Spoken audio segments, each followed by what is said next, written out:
Hello and welcome to Palace Intrigue. I am your host, Mark Francis. With the Invictus Games approaching, all the talk is of Harry's hair. A new image of Harry shows the prince with a full head of hair in a photo for the Better Up website. Angela Levin told GB News, "It's so that he looks more attractive. We all know he's lost his hair, and we know he was very rude about William, who lost his hair before Harry because he is older. He has made lots of silly jokes about him, and he did that in his book Spare, but now he has got it. But he can't have photos of that, so he's darkened his hair and painted it a bit on top. It's pathetic."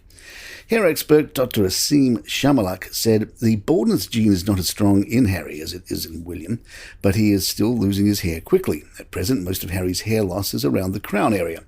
He has a growing bald patch right across his crown, and you can also see that his hair is also thinning out towards the front. Without a treatment, the acceleration we have seen over the past 15 months will only increase over the next year. Harry may never be as bald as his brother William. William has been more affected than any of the royal men. Harry and Meghan will appear together publicly at the Invictus Games taking place in Dusseldorf, Germany, next month. The Times of London reports that Harry will give a speech at the closing ceremony on September 16, where Markle will host a segment demonstrating the servicemen's courage and resilience. The plan to evict Andrew from Royal Lodge appears to be off for now, a royal source told the Sunday Times. Andrew is more of a long-term problem than Harry and Meghan. It feels like more stuff is going to come out on Epstein, and there are still unexploded bombs there. Charles invited Andrew to visit him at Balmoral. Andrew is reportedly staying at 7-bedroom Craiggowan Lodge on the estate. An insider at the castle said, "It's not a snub to be staying at the lodge rather than the main house. It is delightful and the Duke and Duchess can relax totally. It's only a mile to the big house where family dinners and get-togethers will take place." The King and Andrew are now on much better terms, and making him the first member of the family to join him is an olive branch. The Sunday Times also reports that Charles feels reassured that the public have come down on the royals' side after Spare. A friend told the Times he has done the right thing to rise above it and carry on with the work of the monarchy, which provides a welcome and stark contrast to what happens on the west coast of America. It's all very sad, but it also mirrors what happens in a lot of families. So it humanizes him. What's clear is the side the public has come down on, and that's reassuring to him. A close friend told the Times, "Charles seems very content and happy. Having mourned the loss of his mother, he is settled. His destiny has arrived, and he has embraced it. He seems really happy and comfortable in his own skin, which hasn't always been the case. There was understandable caution in terms of how the public would receive him. Would he enjoy the role? Would it hinder him in what he wants to do? Even though there were times in his life when he wanted more media attention, he had no idea how he'd cope when he had the full blast of it. But the more he sees of the public and the more he sees the public turning out to cheer him and the Queen, he sees there is a will for him to succeed. They are always cheered to be cheered, particularly with the reputational challenges they've had over the years." As for Andrew and Harry, there may be no road back into daily royal life. Royal broadcaster Esther Krakue told Sky News Australia, "In terms of public life, Prince Andrew and Prince Harry find themselves in a similar situation in that there is no road back for them in the royal family.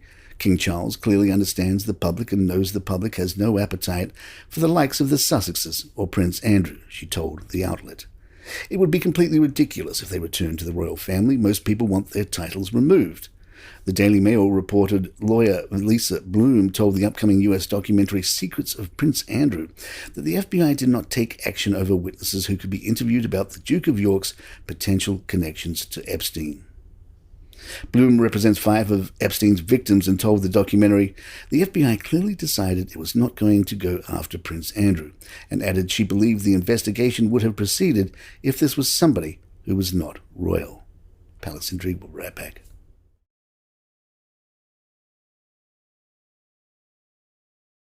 The police will not be making further investigations into claims that foreign tycoons were being offered help to obtain honours in exchange for donations to King Charles charity, per a report in the Express.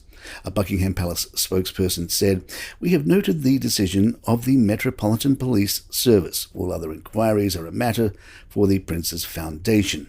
A Prince's Foundation spokesperson added, "Following the conclusion on its own independent investigation and governance review last year, the charity is moving forward with a continued focus on delivering the education and training programs for which it has been established. Some in royal circles were giving William cover for not attending the Women's World Cup final in Australia. The reasoning is that since King Charles, who became Australia's head of state after the death of his mother, Queen Elizabeth II, has not yet visited the country, William cannot constitutionally visit the country before his father. Another possible reason, shared by the Express's Richard Palmer, suggests royal sources insist that an invitation from the overseas realms and permission from the British government are needed for overseas visits. One might argue that the head of football might have known the date of the World Cup final and got in front of such an eventuality. And there you have it. If you'd like to email us, our address is thepalaceintrigue@gmail.com. Please head on over to YouTube or youtube.com and do a search for Palace Intrigue and hit that subscribe button for us. You don't have to listen to the show again, but it would really, really help us out. I'm Mark Francis. My thanks to John McDermott. This is Palace Intrigue, and good times.